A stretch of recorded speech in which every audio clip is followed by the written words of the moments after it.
श्री कृष्ण की वाणी हमें यही सिखाती है कि जैसे हो वैसे रहो, लेकिन हर किसी के सामने अपने मन को खोल देना बुद्धिमानी नहीं है। दयालु होना अच्छा है, पर हर जगह और हर किसी के सामने दयालु बने रहना सही नहीं होता। कई बार व्यक्ति सिर्फ शांति बनाए रखना चाहता है, कई बार मुस्कान में मजबूरी या समझदारी छिपी होती है।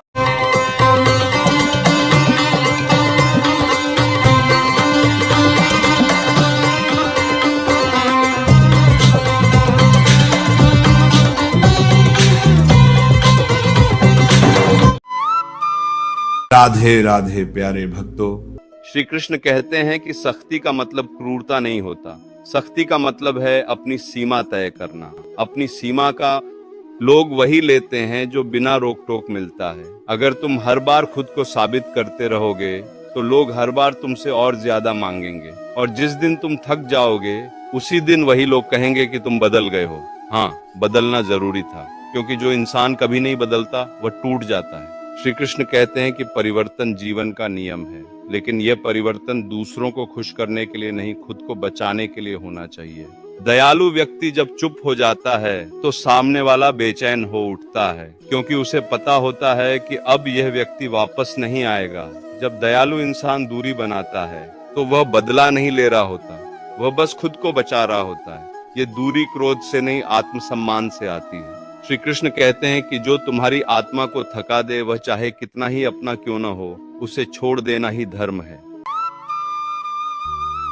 दयालु होना अच्छा है, पर हर जगह और हर किसी के सामने दयालु बने रहना सही नहीं होता।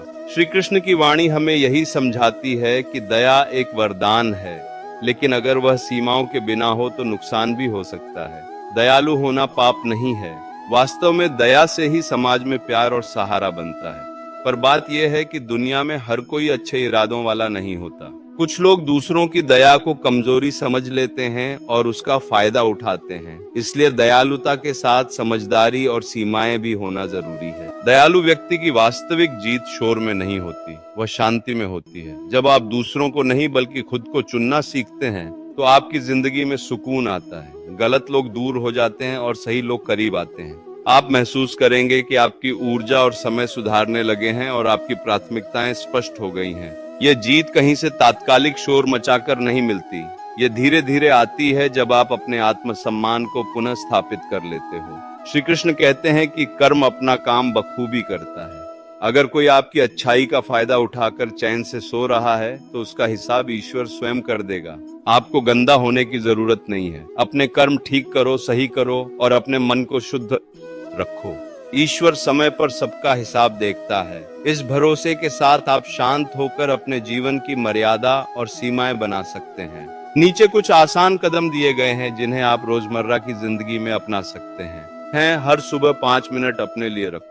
सोचो कि आज किन चीजों के लिए ना कहना है। दिन में कम से कम एक बार किसी को धन्यवाद कहो जो आपकी मदद करता है। इससे आप आभार की आदत बनाएंगे। किसी ऐसे व्यक्ति से दूरी बनाओ जो बार बार आपकी भावनाओं का मजाक उड़ाता हो। ये दूरी शांति के लिए है। जब आप मदद कर रहे हो तो सीमाएं तय करके बताएं कब तक और किस सीमा तक मदद करोगे। हर हफ्ते खुद का मूल्यांकन करें। कई बार रिश्तों में समस्या सिर्फ इस कारण बढ़ती है क्योंकि हम अपनी बात साफ तरीके से नहीं रखते। संवाद बहुत जरूरी है।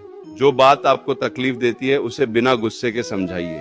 अक्सर सामने वाला समझ जाएगा या कम से कम यह पता चल जाएगा कि वह बदलना चाहता है या नहीं। अगर संवाद से भी फर्क नहीं पड़ता तो दूरी बना लेना ही बेहतर है। यह आत्म परख और आत्म रक्षा दोनों है। दयालु लोग अपनी ऊर्जा बहुत दे देते हैं और अक्सर खुद पर ध्यान कम कर पाते हैं। इसलिए आत्म देखभाल जरूरी है। खुद को समय दें। योग, ध्यान, पढ़ना या कोई शौक जिसे करने से दिल हल्का हो।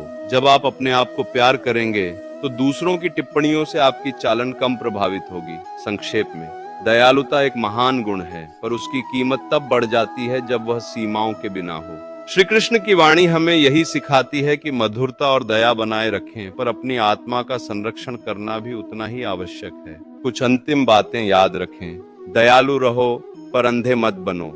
माफ करना सीखो, पर वही आदत न बनाओ जो तुम्हें नुकसान पहुंचाए। ना बोलना आत्मसम्मान का हिस्सा है। अपनी सीमाएं लिखकर रखें और उनका पालन करें। हमेशा याद रखें, तुम्हारा दिल मंदिर है, हर किसी को वहां रहने की इजाजत मत दो। भगवान श्री कृष्ण की वाणी को अपने दिल में बिठा लो। दयालु रहो पर सीमाएं बनाकर रहो। आत्मसम्मान के साथ जियो और जो तुम्हारी अच्छाई का गलत फायदा उठाए उसे दूर कर दो। ये कोई पाप नहीं, ये आत्मरक्षा है। मनुष्य का स्वभाव समझ लेते हैं, वे किसी को दुखी देख नहीं पाते, वे बार बार अपने मन को दबाकर दूसरों की खुशी चुनते हैं। लेकिन यही दया अगर बिना सीमा के हो तो धीरे धीरे मनुष्य को भीतर से तोड़ देती है। श्री कृष्ण की वाणी हमें यही सिखाती है कि जैसे हो वैसे रहो, लेकिन हर किसी के सामने अपने मन को खोल देना बुद्धिमानी नहीं है। दया एक सुंदर गुण है, पर आत्मसम्मान उससे भी अधिक जरूरी है। इस लेख में हम सरल शब्दों में समझेंगे कि दयालु व्यक्ति को कब, कहां और कैसे सख्त होना चाहिए ताकि वह इस दुनिया में खुद को बचा सके और शांत रह सके। दयालु व्यक्ति हमेशा यह सोचता है कि कहीं उसके शब्दों से किसी को दुख न पहुंच जाए। वह बार बार खुद को पीछे कर देता है। वह दूसरों की जरूरत को अपनी जरूरत से ऊपर रखता है। अगर कोई उससे बार बार कुछ मांगता है तो वह मना नहीं कर पाता। उसने डर लगता है कि मना करने से सामने वाला बुरा मान जाएगा। दयालु लोग अक्सर यह मान लेते हैं कि सब लोग उनके जैसे होंगे। वे सोचते हैं कि अगर वे अच्छा करेंगे तो सामने वाला भी अच्छा करेगा। लेकिन ये दुनिया आईने की तरह नहीं है। यहाँ हर मुस्कान के पीछे सच्चाई नहीं होती। कई बार मुस्कान के पीछे स्वार्थ छुपा होता है। जो व्यक्ति सबसे ज्यादा समझदार और दयालु होता है, अक्सर वही सबसे ज्यादा सहता है। जो बहुत माफ करता है वही बार बार टूटता है। इसका कारण यह है कि दुनिया अक्सर दया को कमजोरी समझती है। लोग आपकी चुप्पी को आपकी सहमति मान लेते हैं और आपकी सहमति को वे अपनी जीत समझ लेते हैं। यह जरूरी नहीं कि हर बार सामने वाला वास्तव में मजबूर हो या उसका मन खराब हो। कई बार लोग बस अपनी इच्छानुसार व्यवहार करते हैं क्योंकि उन्हें पता होता है कि आप चुप रहोगे। इसलिए दूसरों के व्यवहार के पीछे हमेशा कारण ढूंढने की आदत को बदलना होगा। माफ कर देना एक अच्छे इंसान की निशानी है, पर जब माफ करना बार बार होता है और उससे कोई सीखता नहीं तो ये आपके लिए नुकसानदेह हो सकता है। का फायदा उठाया जा रहा है तो ये संकेत है कि आपको सीमा बनानी चाहिए। ये निर्णय न लेना आपका नुकसान कर सकता है। दयालु रहना और अपनी मर्यादा बनाए रखना साथ साथ संभव है। आप दिल से दयालु हो सकते हैं, पर कुछ लोग जब बार बार माफ किए जाते हैं तो अपनी गलती को गलती नहीं समझते, वे उसे अधिकार मान लेते हैं। श्री कृष्ण की सीख, माफ करो, पर उस रिश्ते को तभी माफ रखो जब उससे सुधार की संभावना दिखे। अगर कोई बार बार वही गलती दोहरा रहा है और आपकी दया का फायदा उठा रहा है तो उससे दूरी बनाना आपकी आत्मरक्षा है, पाप नहीं। सीमाएं बनाना मतलब कठोर होना नहीं है। इसका मतलब है कि आप अपने लिए मानक रखें। आप तय करें कि किस तरह का व्यवहार आप सहन कर सकते हैं और किस तरह का नहीं। जब आप सीमाएं रखते हैं तो लोग जान पाते हैं कि उन्हें आपके साथ कैसा व्यवहार करना चाहिए। सीमाएं रखने से आपका आत्मसम्मान बचता है। कई बार लोग, आपने देखा होगा कि जो थोड़ी सख्ती से बोल देता है उसे लोग अधिक इज्जत देने लगते हैं। वही व्यक्ति जो हमेशा हंसता मुस्कुराता और सर्वत्र उपलब्ध रहता है उसे लोग हल्के में ले लेते हैं। यह कारण नहीं कि आप बदल जाओ, पर यह कारण है कि आप सही तरीके से अपनी रक्षा करो। बहुत बार हम मुस्कान को सहमति समझ लेते हैं और चुप्पी को कमजोरी, पर यह सच नहीं है। कई बार व्यक्ति सिर्फ शांति बनाए रखना चाहता है। कई बार मुस्कान में मजबूरी या समझदारी छिपी होती है। इसलिए यह जरूरी है कि आप अपनी भावनाओं को सिर्फ दूसरों के अनुसार न परिभाषित करें। अगर आपकी मुस्कान या चुप्पी का फायदा उठाया जा रहा है तो यह संकेत है कि आपको सीमा बनानी चाहिए। ये निर्णय न लेना आपका नुकसान कर सकता है। दयालु रहना और अपनी मर्यादा बनाए रखना साथ साथ संभव है। आप दिल से दयालु हो सकते हैं, पर व्यवहार में स्पष्ट और ठोस रहकर अपने अधिकारों की रक्षा भी कर सकते हैं। उदाहरण के लिए, आप किसी दोस्त की मदद कर रहे हैं, पर अगर वह बार बार आपकी मदद का फायदा उठाए और कृतज्ञता न दिखाए तो आप धीरे धीरे मदद कम कर सकते हैं और उसे जिम्मेदारी सिखा सकते हैं। ये कठोरता नहीं पर समझदारी है। सब रिश्ते आपके नहीं होते। कुछ लोग आपसे स्नेह के लिए रहेंगे, कुछ सिर्फ सुविधा के लिए। समझने का तरीका सरल है। जो बार बार आपको चोट पहुंचाता है, जो आपकी भावनाओं को हल्के में लेता है, वह आपका नहीं हो सकता। रिश्तों की जांच इसलिए जरूरी है ताकि आप अपने दिल को सुरक्षित रख सकें। हर इंसान को अपने हृदय के मंदिर में प्रवेश की इजाजत नहीं दी जाती।